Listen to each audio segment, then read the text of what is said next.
te prie, je te cherche, je te veux, roi de mon cœur.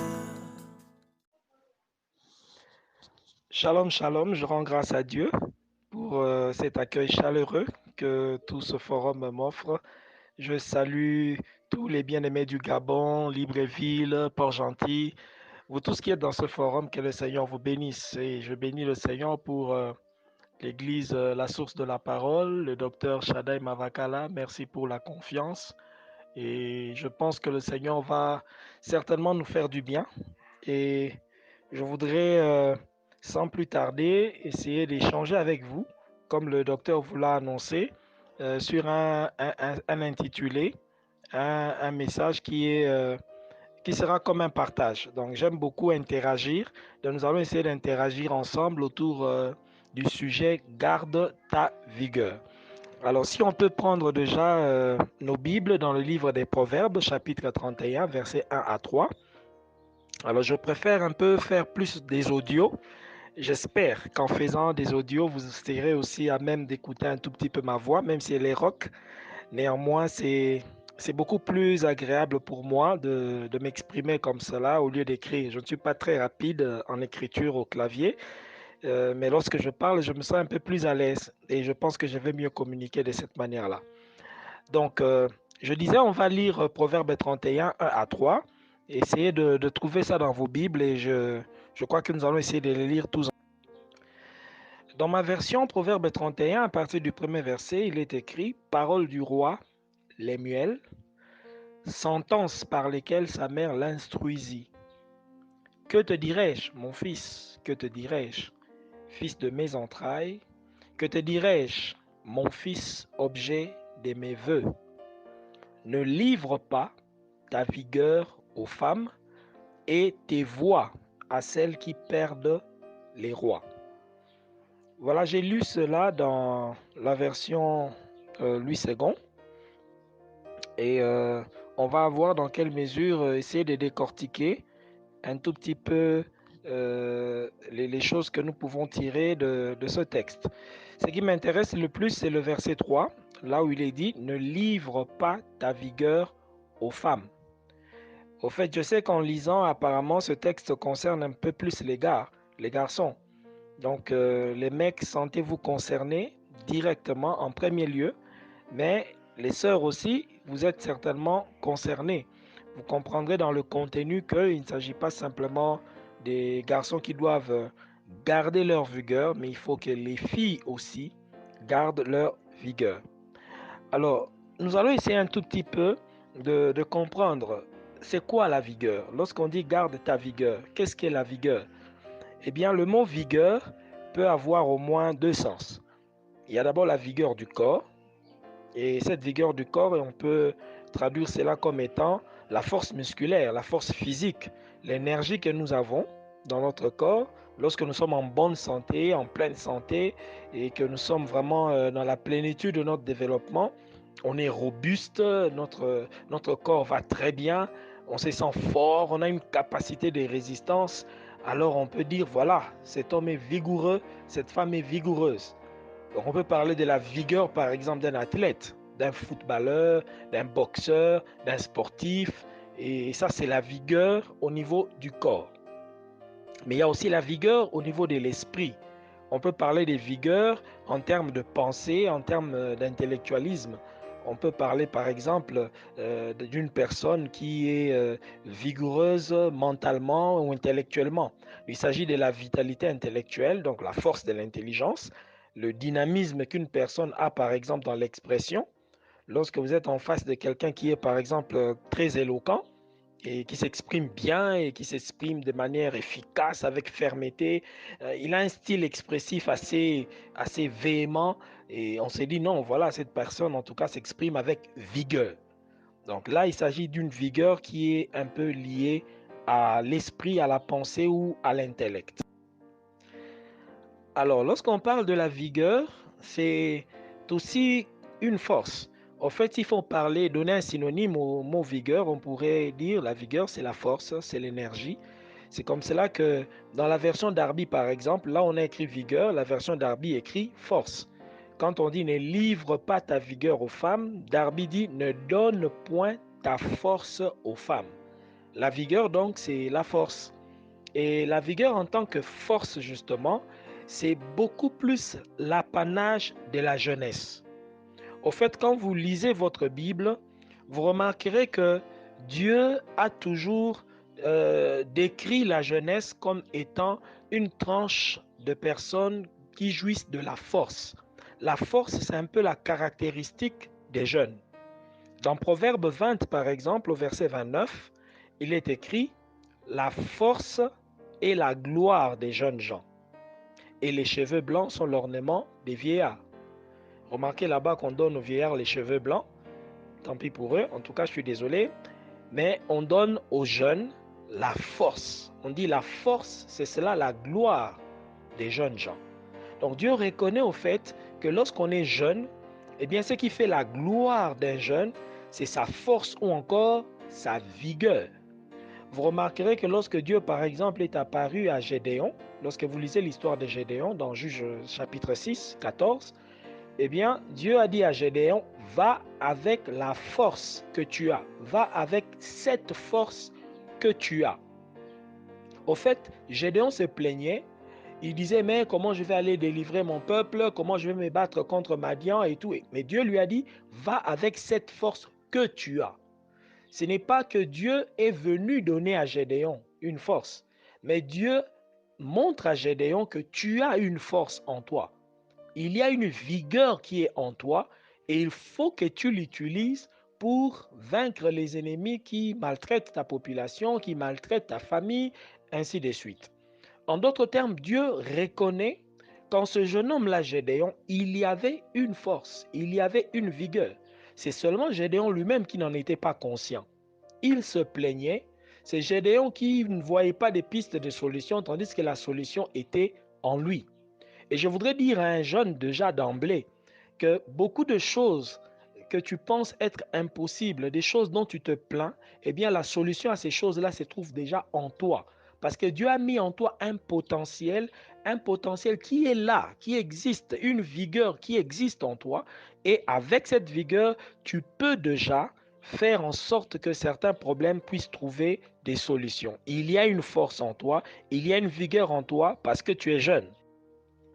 Il en est de même lorsque vous lisez 1 Jean chapitre 2 verset 14, l'apôtre Jean écrit là-bas, je vous ai écrit, Père, parce que vous avez connu celui qui est dès le commencement.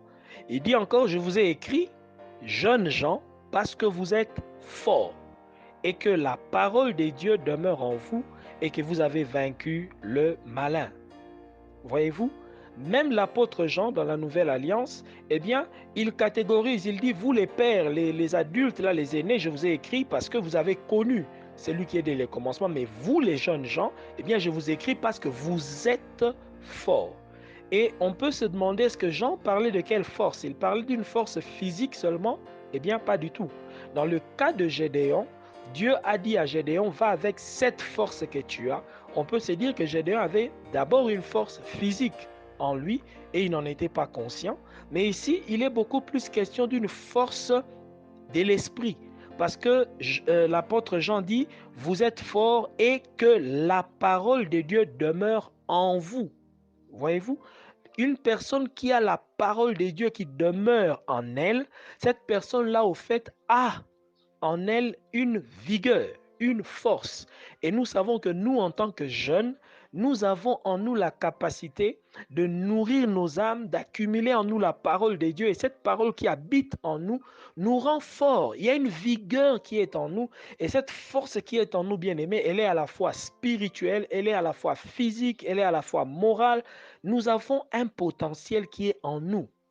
Voyez-vous, je voudrais qu'un jeune vraiment soit conscient qu'il y a une vigueur en toi, il y a des capacités en toi. Et cette capacité, ces capacités-là plutôt sont à la fois spirituelles, ces capacités sont physiques, ces capacités sont morales, et Dieu veut que nous en soyons conscients. La vigueur, c'est la caractéristique des jeunes. Dans Proverbe 24, au verset 5, on dit, un homme sage est plein de force. Et celui qui a de la science affermit sa vigueur. Vous voyez? On lie la vigueur à la science, on lie la vigueur à la sagesse.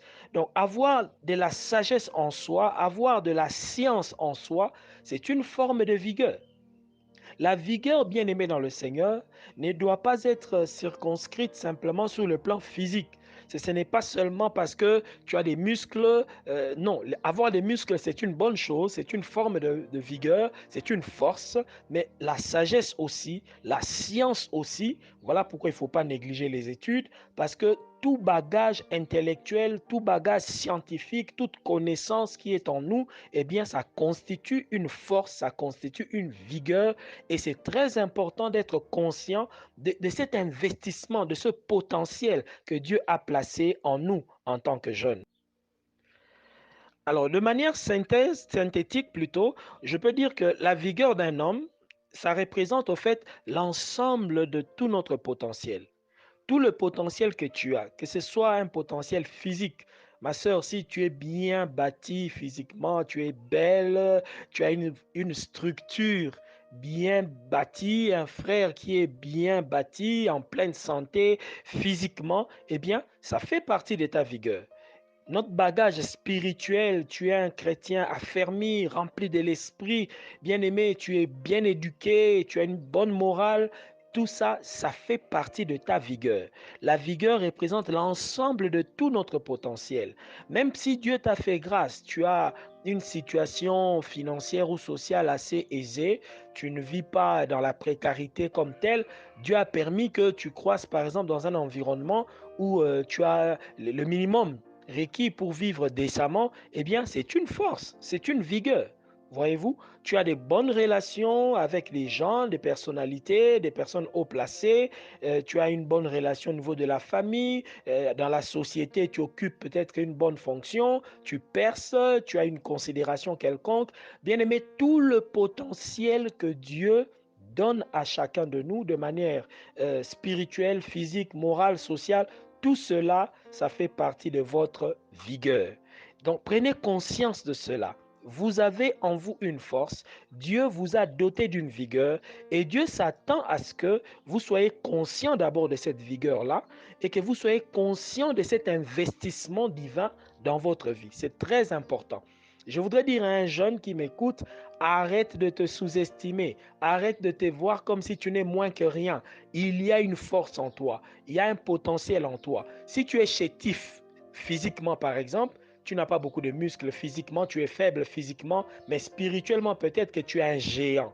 Et ce potentiel spirituel que tu as là, eh bien, c'est une vigueur. Peut-être que tu n'as pas beaucoup d'argent, mais tu as une bonne éducation, tu as une bonne morale, tu as des connaissances, tu as de la science, tu as de la sagesse. Bien aimé, c'est un potentiel, c'est une vigueur qui est en toi et tu dois en être conscient, tu dois en être fier, tu dois comprendre que Dieu n'a pas placé cette vigueur en toi en vain. Eh bien, cette vigueur devra servir à quelque chose. Voyez-vous, c'est la force qui était en Gédéon qui devrait servir à délivrer la famille de Gédéon.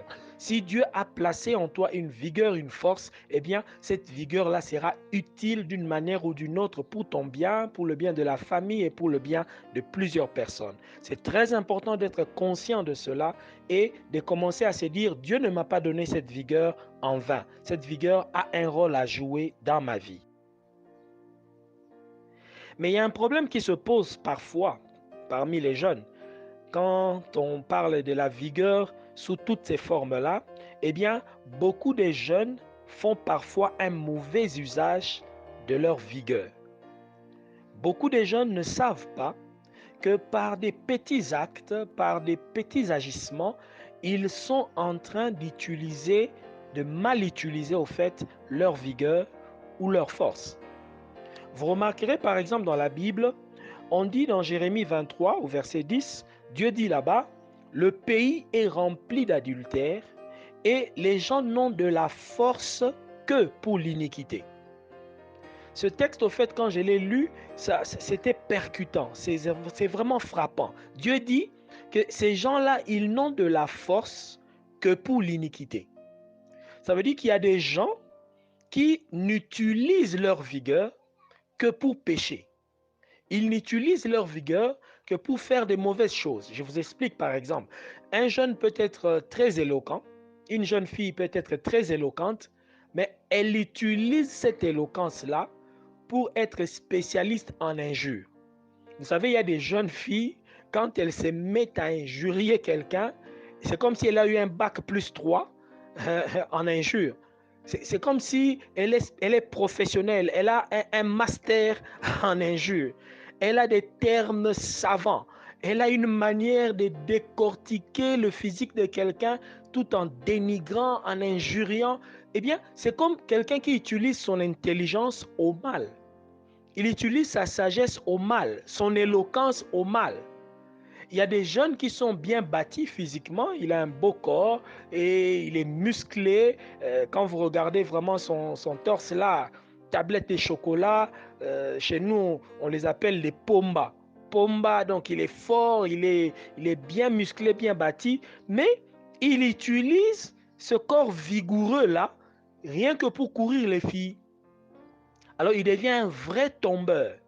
Alors il porte un polo qui moule bien le corps et il laisse un peu les biceps au dehors et il marche avec beaucoup de fierté et il devient champion à courir les filles parce que apparemment les filles aiment bien les gars musclés. Si une sœur est d'accord avec moi, qu'elle dise simplement Amen. Il paraît que les filles aiment bien les gars musclés. Alors, je ne vais pas vous envoyer ma photo de sitôt parce que je ne suis pas tout à fait musclé. Bon, malheureusement pour moi aussi, je suis une montagne déjà prise par mon épouse.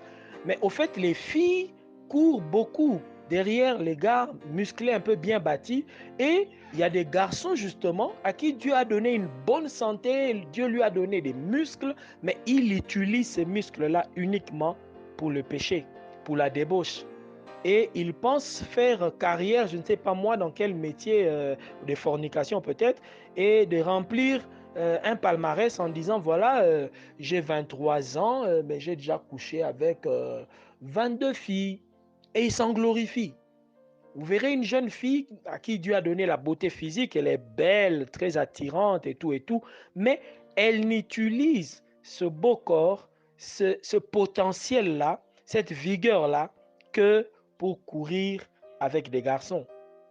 Vous savez, la vigueur de foi produit un certain orgueil. Ça produit en nous un orgueil parce qu'on bouillonne d'énergie, on est fort, on est viril. Vous voyez, il y a des garçons qui aiment prouver leur virilité en courant comme ça avec les filles, en vivant une certaine vie un peu dépravée. Et on utilise malheureusement cette énergie-là, cette vigueur-là pour des mauvaises raisons. Les jeunes sont forts, mais au lieu d'utiliser cette force pour des choses positives, des fois on utilise cette vigueur pour aller en boîte. Vous verrez un jeune qui passe presque toutes ses soirées en boîte. Tous les week-ends, il est en boîte. Et cette personne-là, ce jeune-là, il passe par exemple son temps à danser, à danser, à danser, à s'amuser, à dépenser son argent, à dépenser son énergie, rien que dans des futilités, des choses qui n'ont pas vraiment beaucoup d'utilité. Mais vous savez, bien aimé, lorsque vous utilisez votre vigueur de la mauvaise manière, eh bien, vous êtes en train au fait de vous vider vous-même de cette vigueur-là. Ce n'est pas comme si c'est une provision illimitée. C'est une provision, c'est un stock, mais lorsque vous l'utilisez mal, eh bien, vous êtes en train de vous vider au fait d'un peu de vigueur. Je vais vous donner un exemple un peu biblique, là, comme ça vous allez comprendre.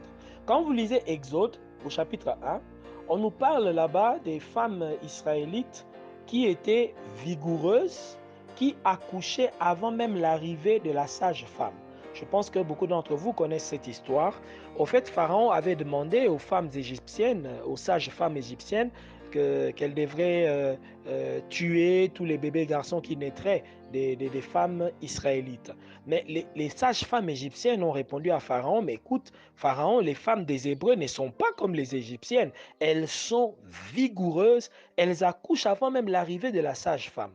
Voyez-vous, même la maternité des femmes israélites ou des femmes des Hébreux manifestait une certaine vigueur. Voyez-vous? Alors, même quand vous êtes une chrétienne, ma sœur, sachez-le que Dieu a placé en vous une vigueur, une force qui pourrait vous être utile même à la maternité. Mais regardez, une jeune fille qui, au jour d'aujourd'hui, elle se livre à la prostitution, elle se livre à la débauche, elle attrape peut-être une grossesse dans la rue et puis boum, elle se décide à avorter. Elle consomme son corps. Au fait, elle use déjà de son corps en vivant une sexualité active. Vous voyez, elle est très active sexuellement et elle ne sait pas qu'en couchant déjà avec beaucoup de garçons ou en couchant avec un garçon ou des garçons maintenant là, vous êtes en train de vous vider d'une certaine vigueur, ma soeur. Vous vous videz d'une certaine force. Et pourtant, cette force-là, vous en aurez besoin un jour. Lorsqu'il vous faudra aller là à la maternité pour avoir des enfants, vous avez besoin d'être vigoureuse. Mais si vous épuisez toute votre force aujourd'hui, en vivant dans la débauche, en vivant dans la légèreté, en commettant des avortements, ma soeur, vous risquez de perdre votre vigueur et au moment où vous en aurez besoin, eh bien, vous vous retrouverez faible et il faudra absolument que vous passiez par des césariennes, il faudra qu'on commence à faire des opérations. Pour tomber enceinte, ça deviendra difficile. Pourquoi? Parce que vous avez gaspillé votre vigueur en vivant dans la débauche, en vivant dans la fornication. Je pense que vous êtes en train de comprendre un peu ce que j'essaie d'expliquer. Dieu vous a donné une provision de vigueur parce qu'il sait que vous en aurez besoin dans la vie. Mais si vous commencez à gaspiller cela maintenant, vous êtes comme un pneu qui commence à se vider de tout l'air qui est dans la chambre à air. Vous videz déjà de cet air-là. Et lorsque vous serez arrivé à un carrefour où vous devez mettre de la vitesse, eh bien, vous aurez déjà un pneu crevé et vous ne saurez pas avancer. Vous ne saurez pas avancer à grande vitesse et ça risque d'être un problème. Lorsque vous lisez le psaume 31, au verset 10, c'est un psaume de David, eh bien, David dit ceci: ma force est épuisée à cause de mon iniquité. Voyez-vous? Il dit, ma force est épuisée à cause de mon iniquité. Cela veut dire que la vigueur ou la force qui est en nous, eh bien, elle peut s'épuiser. Ah oui, la force ou la vigueur que Dieu a placée en nous peut s'épuiser. Et qu'est-ce qui épuise notre vigueur ou notre force? Eh bien, c'est le péché, c'est l'iniquité. Lorsque tu te livres au péché, mon frère ou ma soeur, eh bien, tu ne te rends peut-être pas compte que tu es en train de perdre quelque chose. Vous savez, on ne se rend jamais vraiment compte de tout ce que l'on perd en s'adonnant au plaisir de la chair. Quand on s'adonne au plaisir de la chair, on s'adonne au péché, surtout le péché sexuel, puisque c'est ça qui embête la plupart du temps les jeunes, eh bien, de fois, on ne se rend pas compte qu'on est en train de perdre quelque chose. On s'imagine être en train de prendre du bon temps. Vous voyez, quand on fait l'amour ou bien on couche avec un gars ou avec une fille, on se dit, on prend du bon temps. Mais en réalité, nous ne prenons pas. En réalité, nous gaspillons, nous perdons. Vous voyez, c'est pourquoi cette maman, la maman du roi Lemuel, lui a dit, mon fils, ne livre pas ta vigueur. Ne perds pas ta vigueur. Ne donne pas ta vigueur aux femmes. Donc, lorsque tu vis comme ça dans les plaisirs de la chair, tu es en train de te vider un peu de ta vigueur. Tu es en train de te vider un peu de ta force. Et souvent, on ne réalise pas qu'on est en train de perdre quelque chose. Dans Osée, au chapitre 7, le verset 9, la Bible dit ceci: des étrangers consument sa force et il ne s'en doute pas. La vieillesse s'empare de lui et il ne s'en doute pas. Voyez-vous? Dieu dit ici qu'il y a des gens, on est en train de prendre sa force, mais ils ne s'en doutent pas. Il y a des gens qui, en venant dans ta vie, il est en train de prendre ta vigueur. Cette fille-là te prend ta vigueur, mon frère. Ma soeur, ce gars-là, il est en train de te vider de ta vigueur. Il te trompe avec des paroles succulentes et tout, tu es ma copine, je t'aime à la folie, patati patata, mais en réalité, il te vide de ta force, il te vide de ta vigueur et toi, tu ne t'en doutes pas, tu ne t'en rends pas compte. La Bible dit la vieillesse s'empare de toi. Waouh! On peut être un jeune de 25 ans, mais la vieillesse commence déjà à se prendre de toi, à s'emparer de toi, tout simplement parce que tu te vides tellement de ta vigueur en vivant dans l'alcool, en vivant dans l'ambiance, en vivant dans la prostitution, en vivant dans beaucoup de choses illégales. Bien-aimé, tu es en train de te vider de ta vigueur de la jeunesse et la vieillesse est en train de se saisir de toi.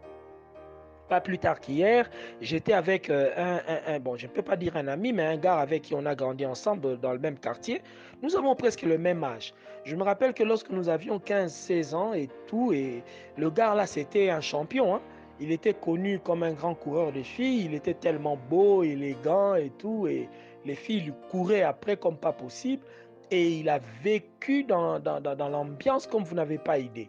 Mais hier seulement, je l'ai vu, je vous assure, il m'a paru tellement vieux par rapport à moi, parce que plus il s'était adonné à l'alcool, maintenant il prend des liqueurs qui sont très fortes, il a tellement maigri, il paraît vieux. Si je me tiens maintenant là à côté de lui et que je donnais mon âge, eh bien on pourrait lui donner le double de mon âge. Voyez-vous, et pourtant nous avons les mêmes âges. Mais il a vieilli prématurément.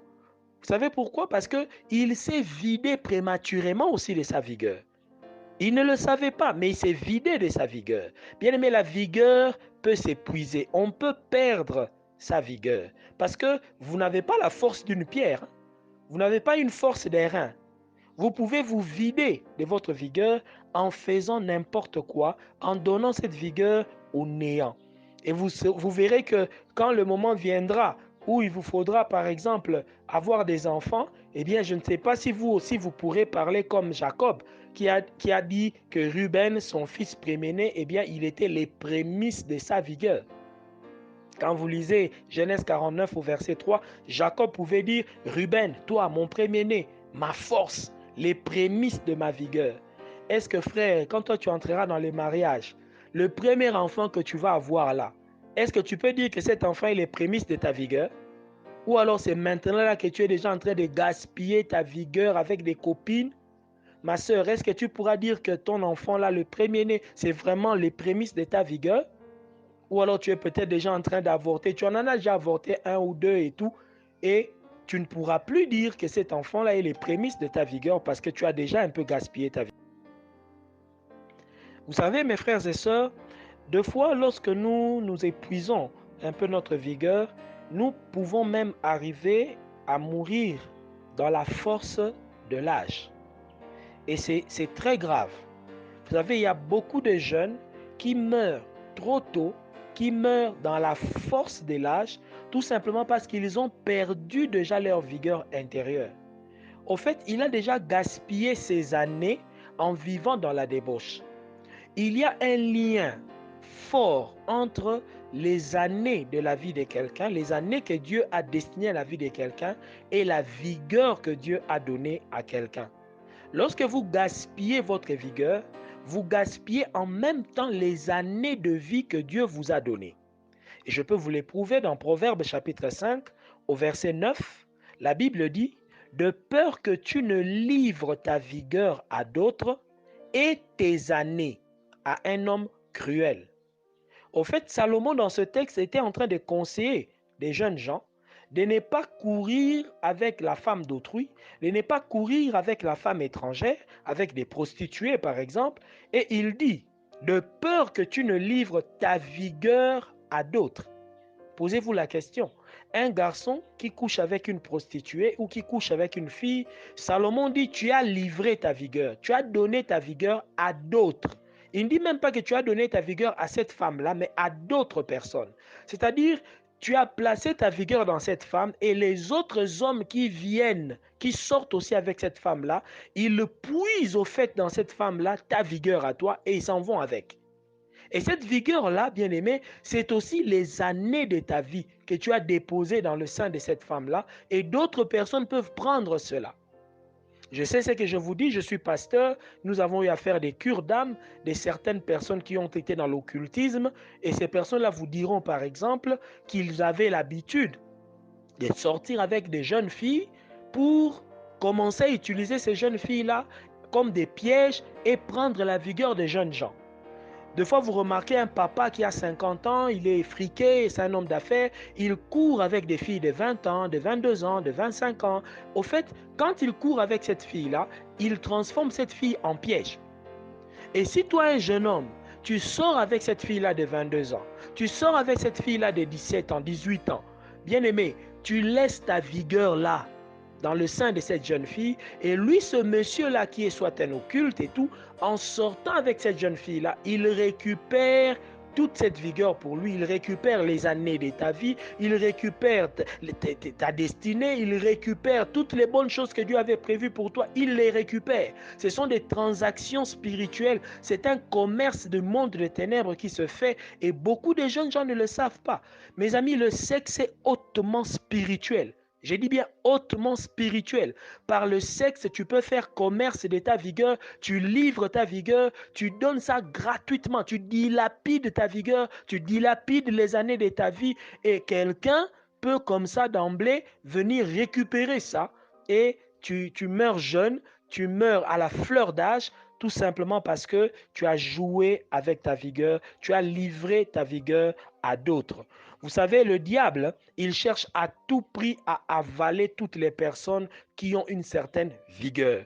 Vous verrez que dans la vision que Pharaon a eue en Égypte, il y avait des vaches maigres et des vaches grasses, des vaches vigoureuses. Et ce sont les vaches maigres là, maigres, qui ont avalé des vaches grasses, des vaches vigoureuses.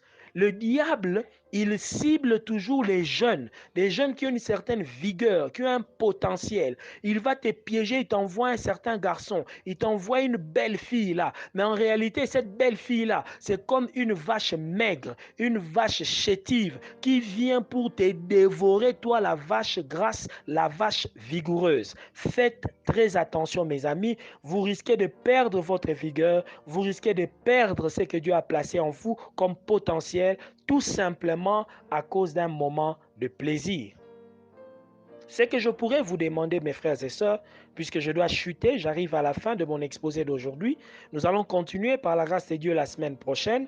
Bien-aimés, Dieu, dans sa parole, il nous demande d'utiliser notre vigueur, notre force pour lui.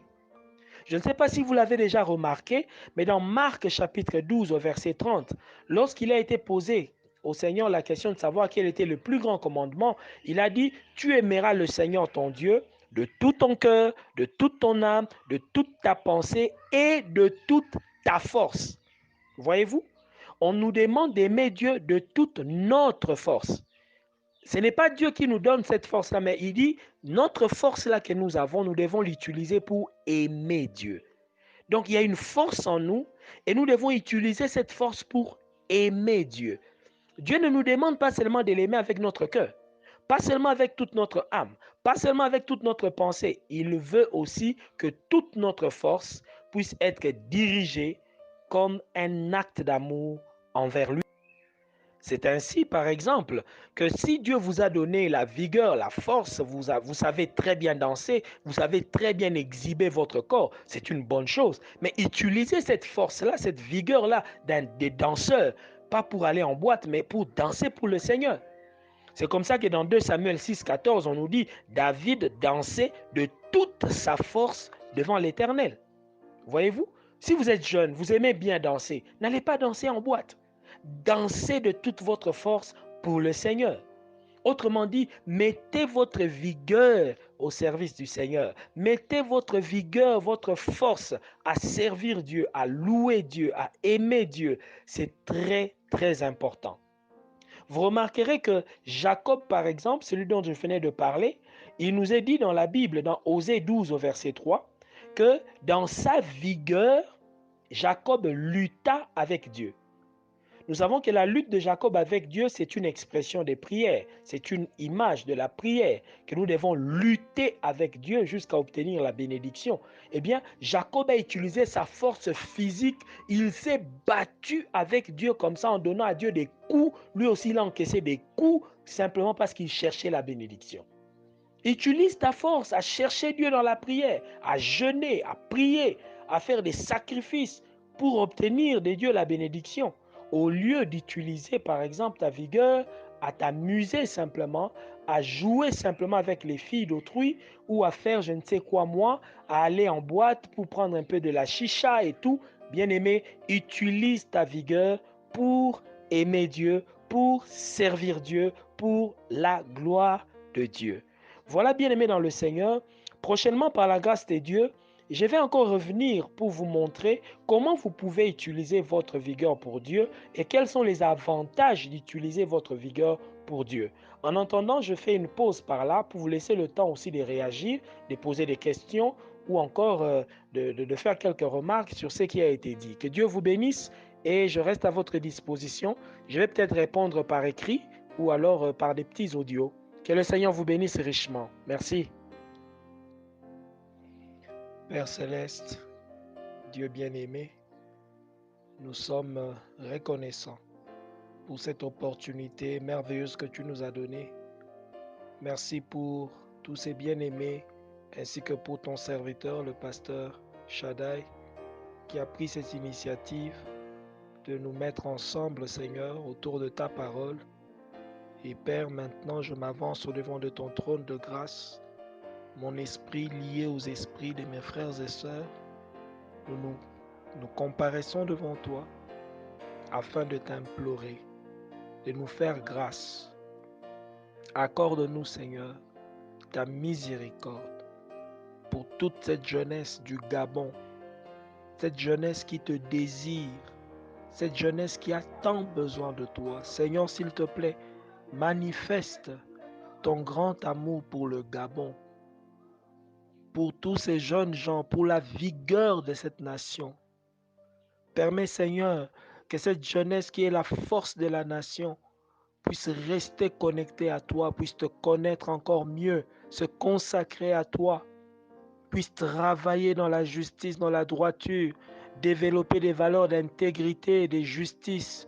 Permets, Seigneur, qu'à travers la jeunesse de cette nation, qu'une grande réforme soit accomplie dans ce pays et que ton Église et que cette nation puissent réellement dire, oui, Jésus-Christ a visité notre pays.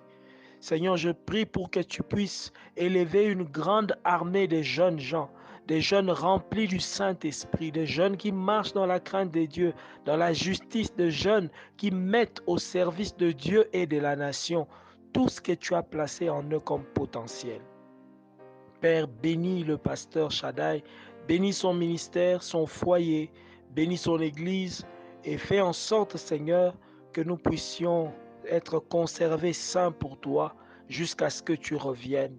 Seigneur, nous recommandons entre tes saintes mains notre prochaine rencontre. Si tu tardes à venir, Seigneur, garde-nous saints pour toi et permets-nous de nous retrouver encore en ligne pour échanger autour de ta parole. Que ta grâce et ta miséricorde abonde sur chacun de nous. Par le nom de Jésus-Christ, nous avons ainsi prié. Amen.